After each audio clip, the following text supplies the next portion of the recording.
The unipolar era of borderless globalism required a specific cultural operating system, one that intentionally dissolved inherited identities, national boundaries, and civilizational myths to facilitate the frictionless flow of capital and labor.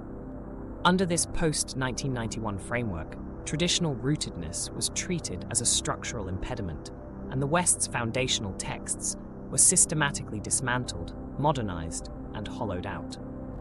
The geopolitical environment that sustained that model has permanently dissolved. In a newly reasserted multipolar world, defined by structural competition with civilizational states like China and Russia, ironic, fragmented, and rootless populations are an operational liability.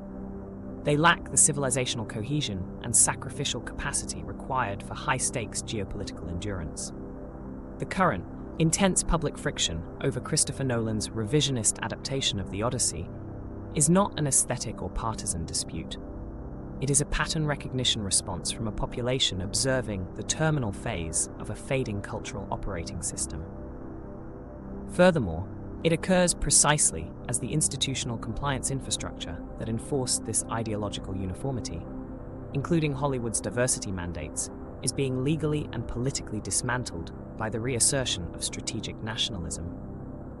Civilizations under pressure instinctively reach for their foundational symbolic architecture to survive.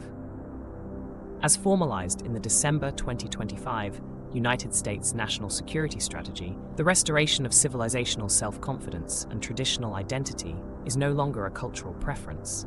It is a hard strategic imperative.